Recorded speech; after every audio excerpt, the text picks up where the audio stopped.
안녕하세요. 저는 전주에 살고 있는 40대 초반의 주부입니다. 항상 사연만 듣던 제가 긴 사연을 쓰고 있는 걸 보니 그때 그 사건이 가슴에 응어리로 남았구나 싶네요. 다들 가슴 속에 남모를 사연 하나쯤은 품고 살고 계시지 않나요? 저도 그동안 제 얼굴에 침 뱉기 같아서 어디에서도 편하게 말해본 적 없는 이야기가 있습니다. 대단하게 시작하는 걸 보니 시집살이라도 억척스럽게 했나 싶으시죠? 저는 우습게도 시집살이보다 더 지독하다는 동서살이 사연입니다. 옛말에 시어머님 시집살이보다 동서 시집살이가 더 무섭다는 말 들어보셨나요? 요즘 세상에 그런 동서도 다 있냐고 하시겠지만 집마다 숟가락 개수 다르듯이 사연도 제각각 아니겠습니까? 시댁에서 가장 서로의 처지를 잘 이해해 줄 수 있는 사람이 동서인데 어쩌다가 서로 경쟁하듯 지내게 됐는지 모르겠네요. 그래서 오늘은 제가 겪었던 막내 동서 이야기를 해보려고 합니다. 처음 남편을 만나게 된 건 친구의 소개로 만나게 됐어요. 저는 톨게이트 직원으로 일하고 있었고 먹고 사는 게 바빠서 결혼 생각은 뒷전이었습니다. 교대 근무를 하다 보니 누굴 만나는 게 어렵기도 했고요. 정신 차리고 보니까 30 중반을 훌쩍 넘긴 나이였어요. 그때 마침 친구가 성실한 사람이라면서 남편을 만나보라고 소개시켜주더군요. 친구의 말처럼 남편은 성실하고 열정적인 사람이었죠. 지금은 남편이 사업도 잘 되고 벌이도 좋지만 저와 처음 만났을 때는 남편이 사업을 막 시작했을 때였어요.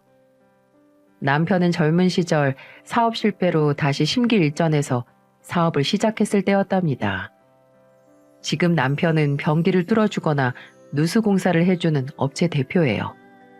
1인 사업가라서 바쁠 때도 많지만 그래도 가장으로서 누구보다 열심히 일하는 사람입니다.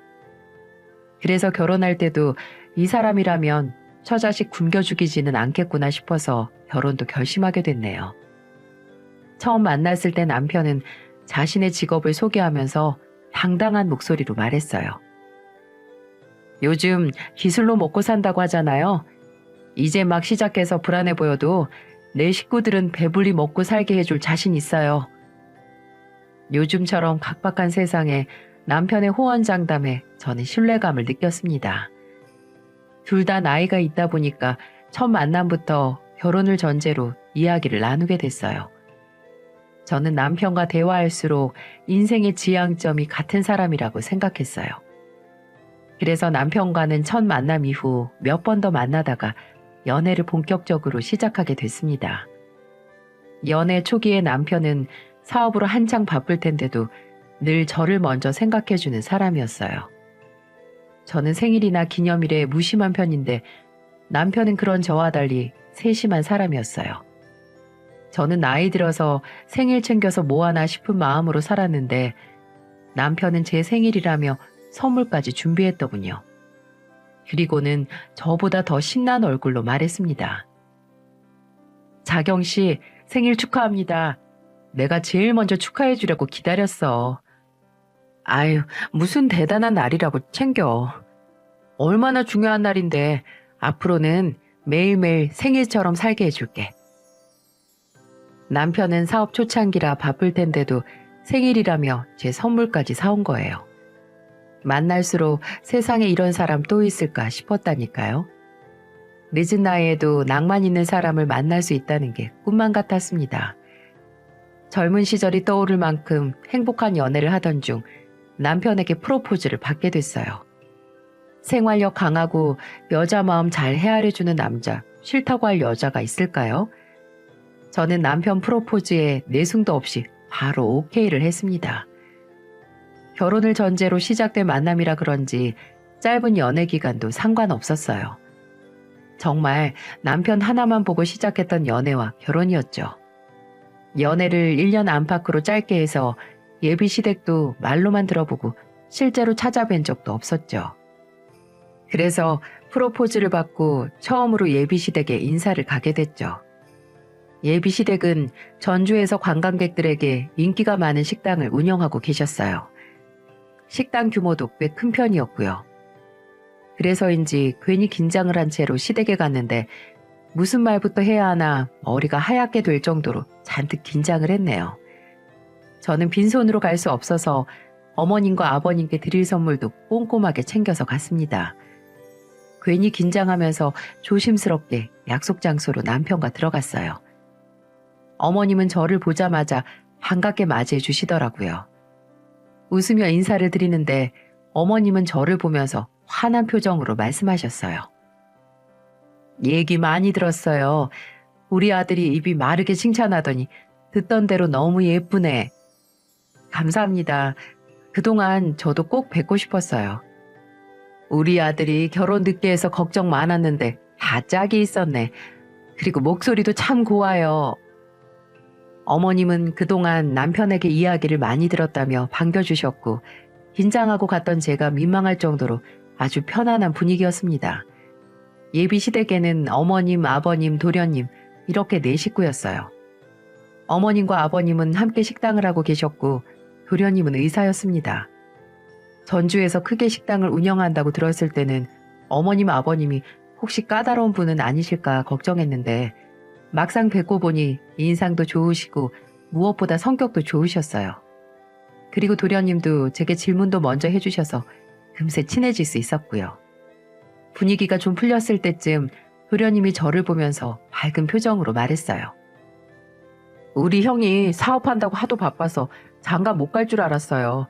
순서 없이 제가 먼저 갈까 했다니까요. 그래도 형이 이렇게 좋은 분 만나서 결혼한다니까 너무 좋네요.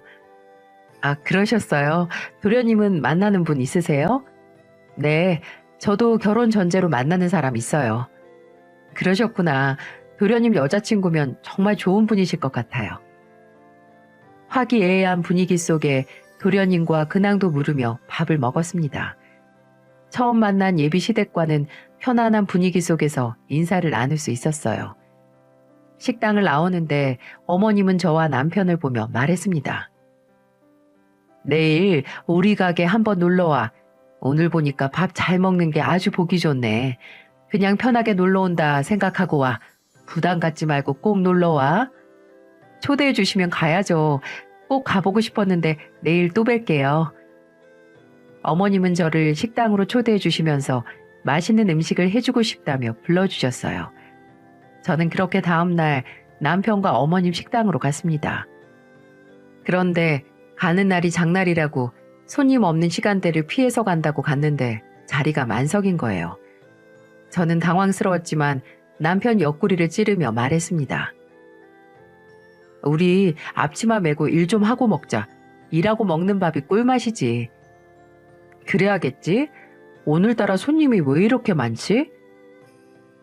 어머님은 제가 온 줄도 모르고 손님 맞이하기 바쁘셨고 저는 서둘러 앞치마를 두르고 서빙을 시작했어요.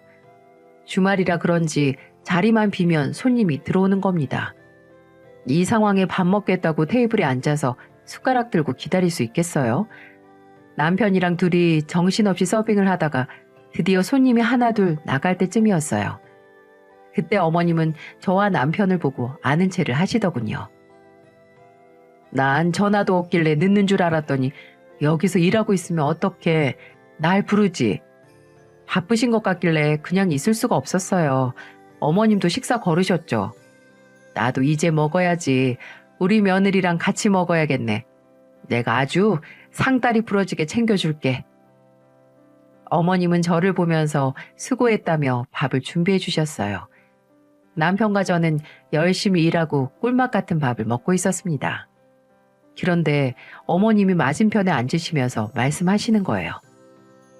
식당 이모들이 며느리 손이 야무지다고 칭찬 일색들이야.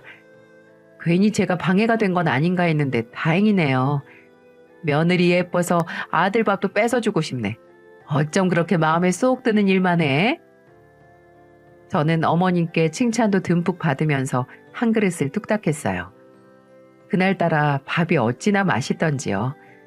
무엇보다 예비 시댁에 제대로 눈도장 찍었구나 싶었습니다.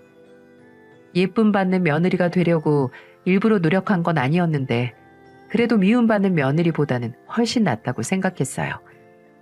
일부러 시댁에 잘 보이려고 노력하면 나중에 힘들어진다던데 저는 그런 걱정도 없이 처음부터 어머님과 참 잘 맞았답니다.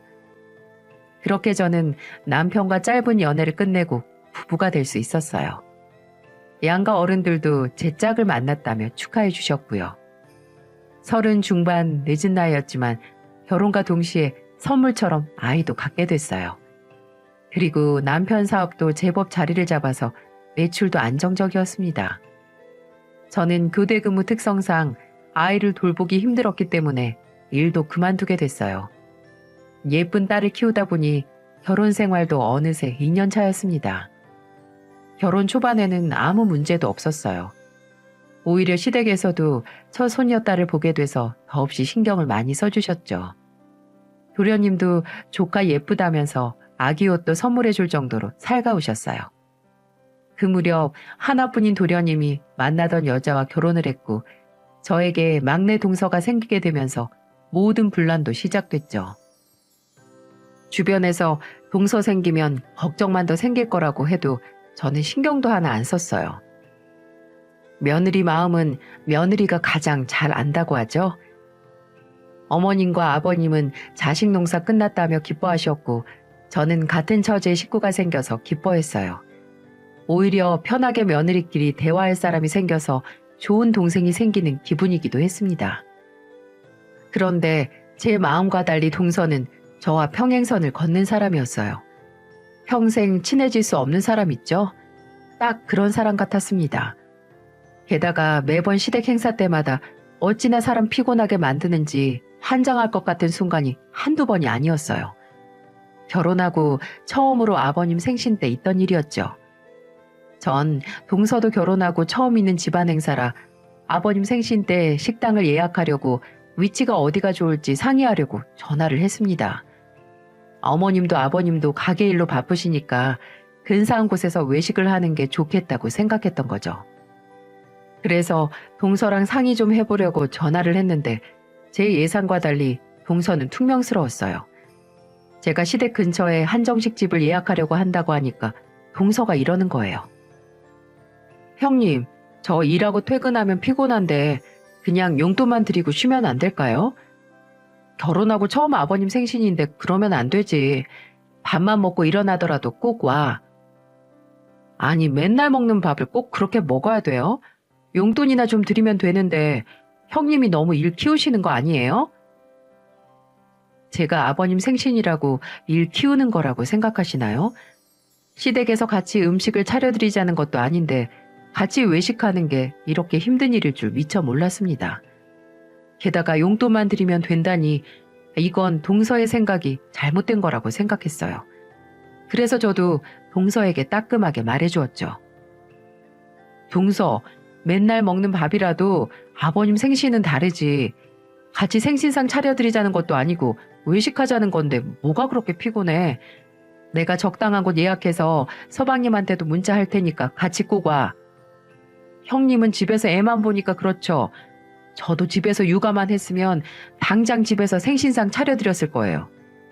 내가 집에서 놀기만 한다는 거야? 나도 집에서 집안일 하고 있는 거야. 동서 그렇게 안 봤는데 말을 막 한다? 생각이라는 걸 좀 하면서 말해. 내가 동서 생각해서 먼저 연락까지 준 건데 앞으로는 알아서 준비해. 저는 어이없는 동서의 말에 기가 막혔어요. 같은 여자끼리 집에 있다고 놀고만 있다고 말하는 걸 이해가 가십니까? 육아에 집안일에 하루 종일 끝도 없이 하는 저도 피곤해도 할 건 하고 사는데 동서가 저런 식으로 말하니까 화가 나더라고요. 그래서 저는 동서와 상의 없이 혼자서 남편과 근사한 한정식을 예약해서 가게 됐습니다. 서방님께는 장소와 시간만 보내드렸어요. 동서는 오거나 말거나 신경도 안 썼습니다. 그런데 한참이 지나도 서방님 부부가 안 오는 거예요. 음식도 거의 다 나왔고 마냥 기다릴 수 없어서 식사를 시작했어요. 기다리다 못해 밥을 먹고 있는데 동서와 서방님이 그때서야 도착했고 동서는 호들갑을 떨며 말하더라고요. 어머님, 아버님, 죄송해요. 제가 좀 늦었죠. 예쁘게 오려고 옷 좀 고르다가 늦었어요. 동서는 호들갑을 떨며 인사를 하고는 제 맞은편에 앉았어요. 그런데 동서는 저를 보며 앉다 말고는 갑자기 웃으면서 저한테 이런 말을 하는 거예요. 형님은 옷이 그렇게 없어요. 그 옷 저번에도 본 것 같은데. 그래도 밖에서 외식하는데 옷 좀 잘 입고 오시지. 요즘 엄마가 후줄근하면 애도 욕먹어요. 옷이야 깔끔하면 됐지. 에휴, 뭘 몰라도 너무 모르신다. 요즘 엄마들끼리도 급 떨어진다 싶으면 자기 애들이랑 못 놀게 한대요. 동서야말로 입만 열면 사람 확 깨고 엄청 수준 떨어져 보이는 거 알고 있어? 자리랑 상대 봐가면서 말을 좀 가려서 해. 저는 동서의 말에 기분이 확 나빠졌습니다. 애 엄마 앞에서 급이 떨어진다느니 하면 기분 좋을 엄마가 어디 있겠어요? 저는 애써 표정을 감추려고 했지만 이미 표정은 숨길 수 없이 화가 가득했습니다. 아버님은 그런 제 표정을 보셨는지 동서에게 한마디 했어요. 작은 며느리는 말로 빚지고 다닐 것 같은데 말부터 가려서 해. 옷만 번지르르하게 입어서 뭐해? 입만 열면 산통을 깨는데 그 말버릇부터 고쳐. 동서는 아버님의 말을 듣고 멋쩍은 표정을 하고 앉았습니다.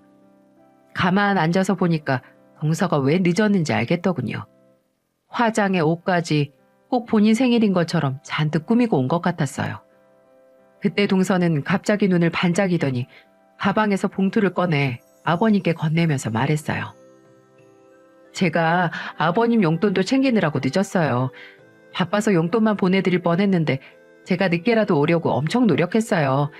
형님이 외식만 하고 용돈은 안 드릴 것 같아서 제가 좀 넣었어요. 제가 언제 밥만 드리고 용돈은 안 드린다고 했나요? 서방님은 동서를 말렸지만 이미 동서는 입으로 말해봐야 소용없는 소리를 내뱉은 뒤였습니다. 아버님은 동서의 말이 끝나기 무섭게 저와 남편이 미리 드렸던 봉투를 꺼내 보이며 말씀하셨어요. 우리 큰며느리가 입보다 행동이 빨라서 미리 줬다.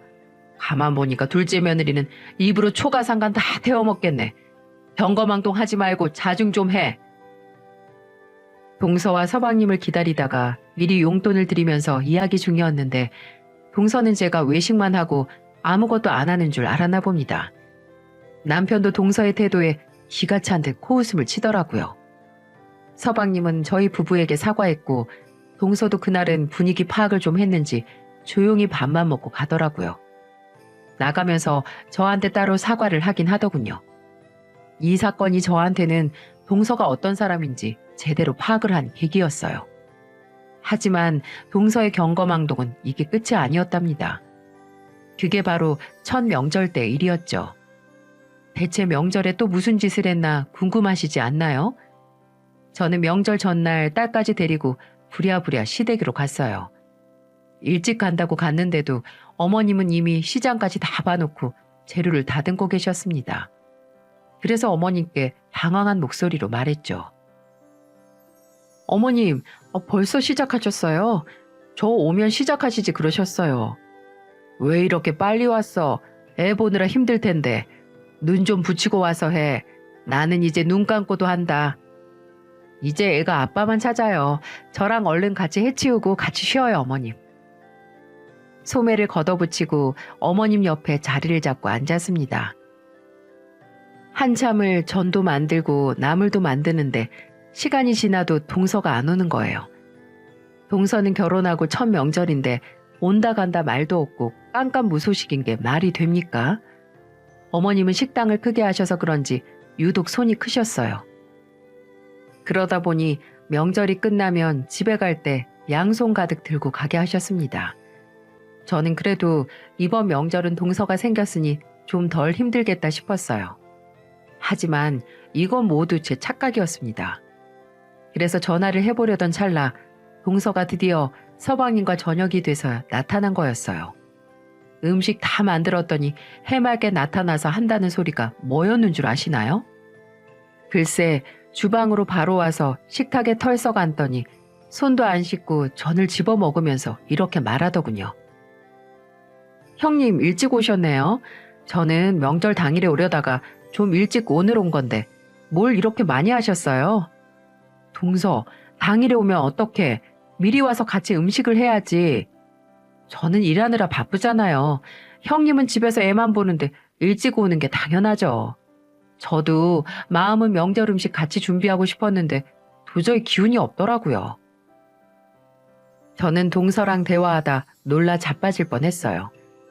집에서 애만 보니까 당연하다니 말 같은 소리입니까? 며느리라서 해야 되는 일인데 동서는 이상한 말로 빠져나가려고 했습니다. 너무 어이가 없어서 동서에게 한마디 했어요. 동서도 나중에 애 낳아봐. 집에서 밥 편히 먹을 시간이나 있나? 그리고 시집 왔으면 명절 준비는 같이 해야지. 전 일하는 사람인데 어떻게 이런 일을 해요. 집에서 노는 사람이 좀 하면 됐죠. 근데 형님, 간이 좀 짜요. 음식 간 짜면 몸에 안 좋은데. 동서, 무슨 말을 그렇게 해? 집에서 논다니. 내가 저번에도 말했지만 그놈의 말 좀 조심히 할 수 없어? 그때였습니다. 제가 동서와 어이없는 실랑이를 하고 있는데 어머님이 옆에서 듣고 계시다가 동서를 보면서 한마디 하셨어요. 그럼 나는 일주일 내내 온종일 놀았니? 너도 애 낳아봐. 애 보는 게 노는 건지. 그리고 오늘 저녁 먹고 뒷정리부터 해. 준비는 같이 못했어도 치우는 건 할 수 있겠네. 그리고 음식 간이 짜면 다시 만들어 보던지. 푹 쉬다 왔으니까 물기 하나 없이 다 치워. 늦게 온 것도 모자라서 반찬 투정까지 하는 며느리가 바로 동서였어요. 저희 어머님은 며느리 눈치 주거나 불편하게 만드는 시어머님이 아니셨어요. 그런데 동서 하는 걸 보니까 안 되겠다 싶으셨나 봐요. 하지만 막내 동서가 어머님 한마디에 깨갱할 사람이겠습니까? 아마 그랬다면 저도 이렇게 길고 긴 사연 안 썼을 겁니다. 어머님은 동서 보고 뒷정리하라고 주방을 맡기고는 저와 거실로 나오셨어요. 그리고 저에게 편히 쉬라면서 쿠션도 내어주셨고요. 그제야 하루 종일 일했던 피로가 풀리는 것 같더군요. 그렇게 어머님 덕에 거실에서 제대로 쉬고 있는데 동서가 주방 정리를 끝내고 거실로 나왔습니다. 때마침 남편이 딸과 함께 거실에 있을 때였어요. 동서는 저희 가족을 보더니 뭔가 생각난 듯 방으로 뛰어 들어가더라고요. 그리고는 큰 가방을 끌고 나오는 거예요. 그런데 그걸 제 앞에 두면서 뭐라고 하는 줄 아십니까? 세상에, 제 앞에 가방을 열면서 안에 있는 옷을 하나씩 꺼내며 저한테 말하더군요. 저번에 형님 보니까 옷이 너무 구질구질해서 내가 안 입는 옷 좀 가져왔어요. 뭘 이런 걸 가져와. 나 알아서 입고 사니까 그냥 가져가서 동서나 입어. 형님, 이거 다 저희 집안 체면 생각해서 가져온 거예요. 그렇게 후줄근하게 다니면 집안 망신이라니까요. 다 한 번밖에 안 입은 새 거예요. 제가 버리려다가 아까워서 가져왔어요. 동서는 다 새 거라면서 옷을 꺼내는데 진짜 입을 한 대 치고 싶었어요. 누가 달라고 부탁한 것도 아닌데 짐을 한 보따리 싸와서 들이미는데 기분 좋을 사람이 어디 있겠어요? 쉴 새 없이 옷을 꺼내는데 저는 동서에게 단호한 목소리로 말했습니다. 아까우면 동서가 더 입고 버려. 나 이런 옷 필요 없다니까? 아주버님 혼자 벌면 옷 사는 것도 빠듯할 거 아니에요. 제가 생각해서 챙겨온 건데 왜 그러세요? 동서는 대체 우리 집을 어떻게 생각하길래 그런 말을 해? 우리 먹고 사는데 아무 지장 없이 잘 벌고 잘 먹고 살아. 저는 너무 화가 난 나머지 동서에게 먹고 살만하다는 말까지 해버렸네요. 제가 생각해도 너무 유치한 것 같았지만 이미 화가 치솟아서 어쩔 수가 없었어요. 이건 저만 무시하는 게 아니고 아예 제 가족 전체를 무시하는 꼴 아닌가요? 남편도 동서의 행동에 불쾌했는지 한마디 하더군요. 재수씨, 저 처자식 편히 쉬게 할 만큼은 충분히 벌어요. 그 옷 다 가져가세요. 동서는 끝까지 뭐가 그렇게 당당한지 어리둥절한 표정으로 서 있었어요. 그때 서방님은 동서가 거실에서 짐을 풀던 모습을 보다가 한마디 하더군요. 이걸 기어코 들고 온 거야? 내가 들고 오지 말랬잖아. 빨리 다 사과드려. 서방님은 동서를 앞세워서 저와 남편에게 사과를 했습니다. 하지만 기분이 쉽게 풀리지는 않더라고요. 그래도 명절이라 서방님이 동서 옆구리 찔러 받아낸 사과라도 받고 넘어가려고 했죠. 같은 며느리끼리 정말 너무하지 않나요? 아버님도 그런 동서를 보며 혀를 끌끌 차셨고 그렇게 첫 명절에 동서와 상극이라는 것만 알게 됐어요. 하지만 동서의 만행은 이게 끝이 아니었어요.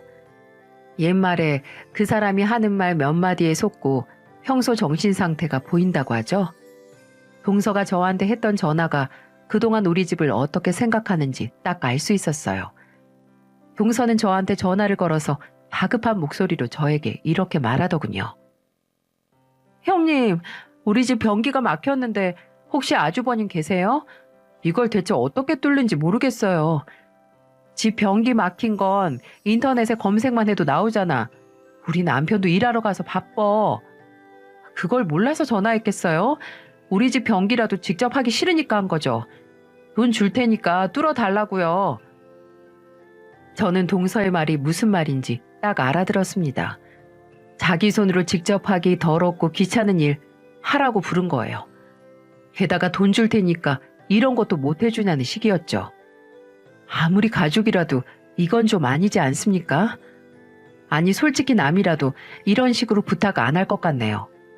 게다가 돈 줄 테니까 변기 뚫어달라는 태도는 화가 날 수밖에 없었고 저는 동서에게 화가 잔뜩 난 목소리로 말했습니다. 동서, 진짜 너무하는 거 아니야? 동선의 변기 서방님한테 뚫어달라고 해. 그걸 지금 나한테 전화해서 이래야겠어? 왜 화를 내세요? 아주버님이 하는 일이니까 부탁한 거죠.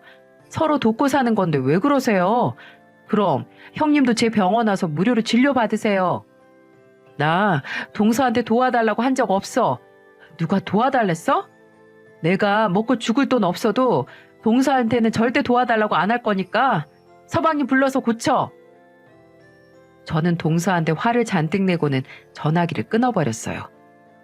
세상에 기가 막혀서 이런 것도 동서라고 쳐야 됩니까? 동서랑 전화를 끊고 나자 화가 잔뜩 나서 미치겠더라고요. 그날 하루 종일 화가 난 채로 있다가 퇴근하고 온 남편에게 동서와 있었던 일을 다 말했습니다. 저는 이 문제를 제대로 짚고 넘어가야겠다고 생각했어요. 남편도 동서의 만행에 화가 났는지 서방님께 전화해서 따져 묻더군요. 너는 마누라가 전화해서 그딴 말을 하게 냅둬? 지난번에도 입던 옷 들고 와서 유난을 떨더니 내가 한 번만 더 그러면 가만 안 둔다고 했지? 당장 전화해서 사과하라고 해. 남편은 서방님께 전화해서 동서가 직접 사과하라고 으름장을 놓더라고요. 지난번 일까지 남편은 담아두고 있었던 것 같았습니다. 그리고 한참 뒤 동서는 저에게 전화를 했더군요. 형님, 제가 죄송해요. 생각이 짧았던 것 같아요.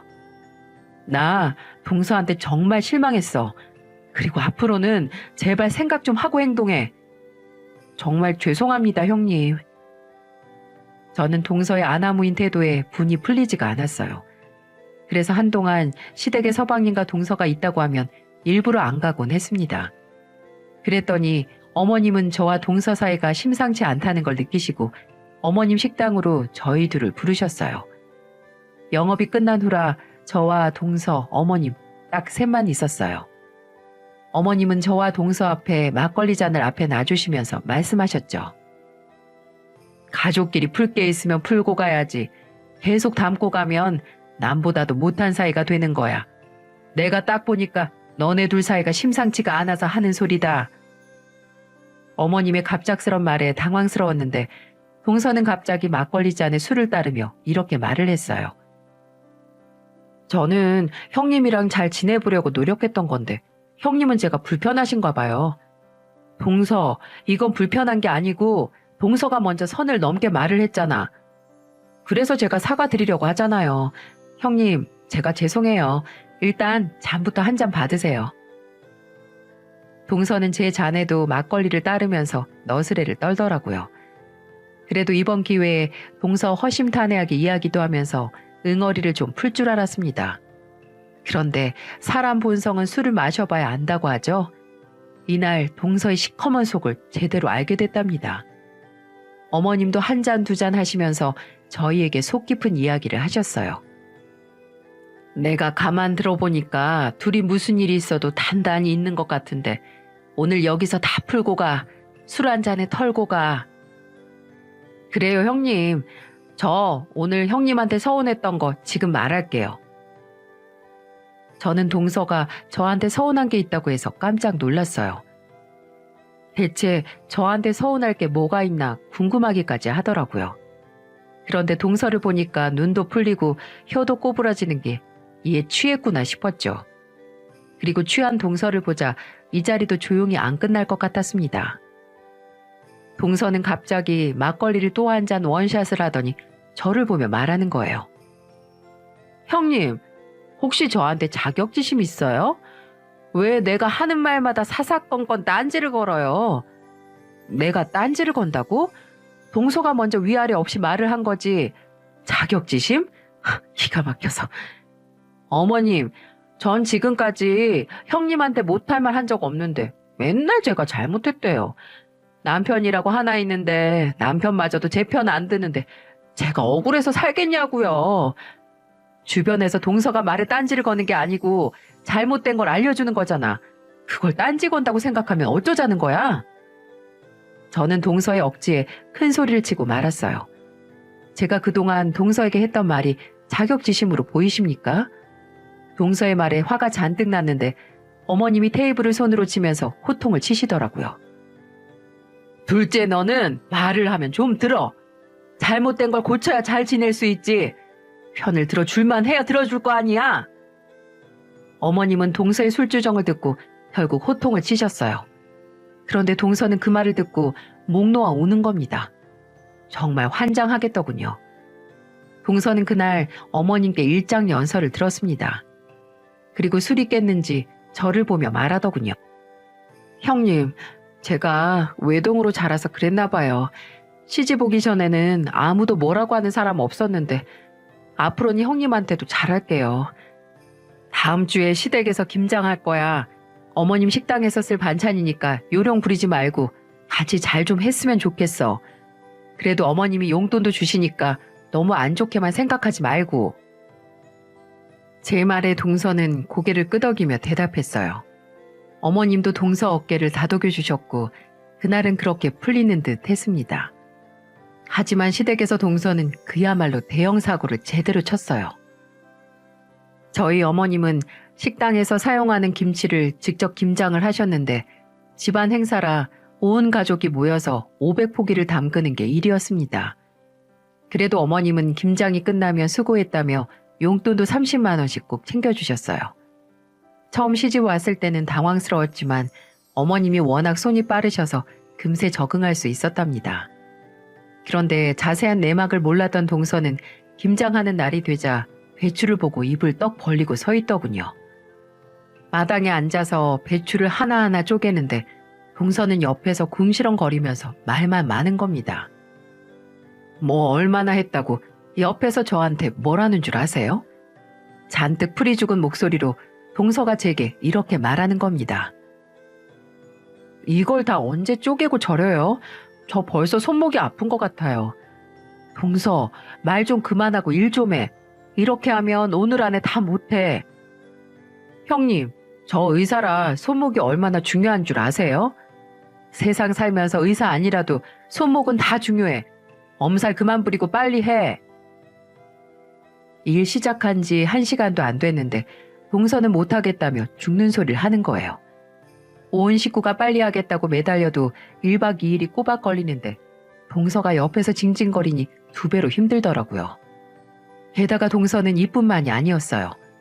무슨 요실금 환자처럼 잠시도 가만히 있질 못하고 화장실을 들락날락 거리는 겁니다. 그것도 한 번 가면 기본이 1시간이었고요.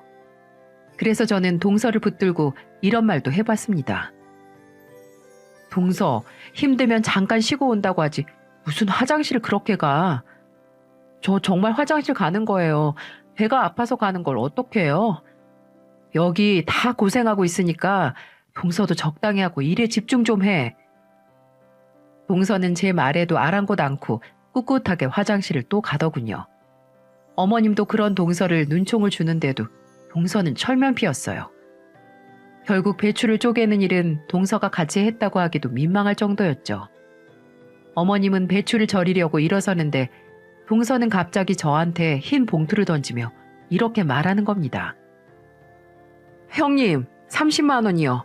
죽어도 저는 김장 못해요. 이 돈 받고 혼자 독박 쓰세요. 제가 배울 만큼 배운 사람으로서 이런 막노동은 못하겠네요. 둘 중 하나는 편해야죠. 저 이런 거 해본 적도 없어요. 옆에서 이 광경을 같이 보고 있던 어머님도 입을 떡하니 벌릴 정도로 동서는 당당했어요.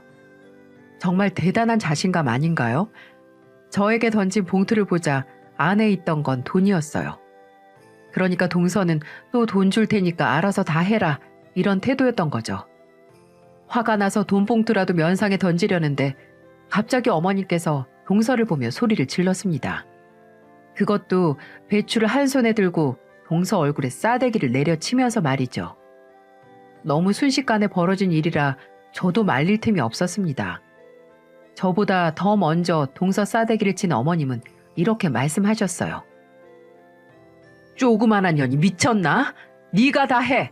그동안 처먹을 줄만 알고 제대로 할 줄 아는 것도 없는 거 좋게 봐줬더니 아주 끝을 모르네.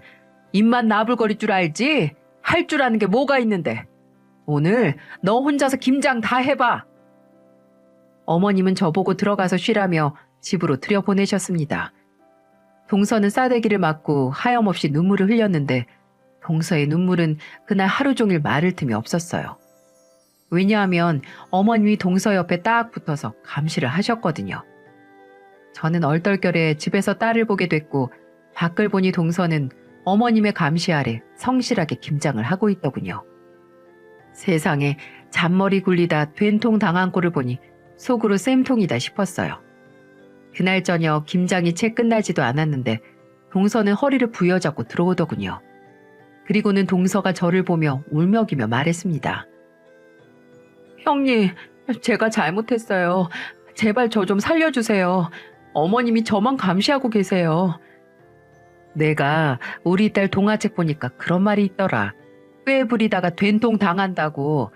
그러니까 사람이 제대로 생각을 하고 살아야지. 정직하게 살아, 동서. 저는 도와달라는 동서의 손길을 뿌리쳤어요. 조금도 도와줄 마음이 없었습니다.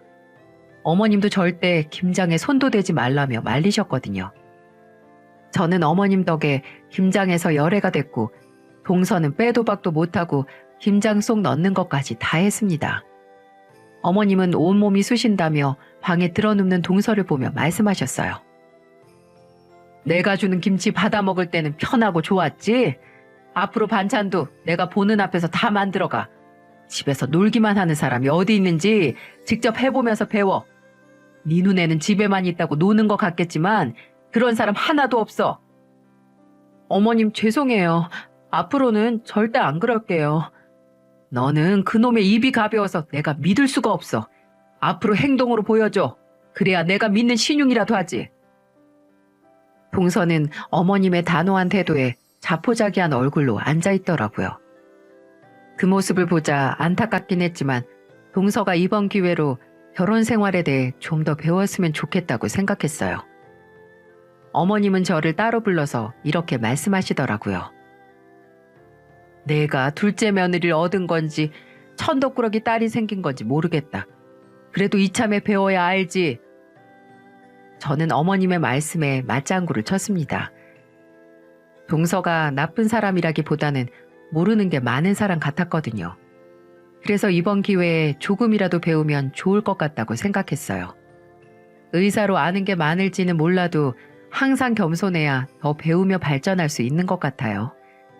요즘 동서는 어머님께 신부 수업 제대로 받고 살고 있답니다. 어머님은 요즘 동서 참교육하느라 바쁘시지만 그 와중에도 오늘은 동서가 뭘 하고 갔는지 저랑 자주 통화를 하십니다. 요즘 시어머님과 통화하는 재미에 푹 빠져 살기도 하는 것 같네요. 퇴근하면 시댁으로 가서 일을 배우고 있어요. 어머님의 깐깐한 지도가 힘든지 매번 녹초가 되는 것 같아도 제법 잘 배우고 있다고 했습니다. 지난번에는 동서가 차려주는 밥상도 먹어보고 나날이 신기한 일 투성이네요. 그리고 예전부터 생각 없이 내뱉던 말들도 많이 줄었습니다. 이것만 해도 큰 발전이라고 생각이 들 정도네요. 이 시간이 지나면 제가 시댁과 분란을 겪는 일도 줄어들겠죠? 모든 일에는 시간이 약이라는 말도 있는데 앞으로는 더 좋아질 거라고 믿어요. 종종 다른 분들 사연도 듣고 했는데 세상에 해결 안 될 문제는 없는 것 같습니다. 극복하고 견디면 새로운 날도 오는 것 같아요. 지금을 잘 견뎌야만 하겠지만 구독자 여러분들도 지금을 잘 견디시고 좋은 날이 꼭 오셨으면 좋겠습니다. 함께 해주셔서 감사합니다.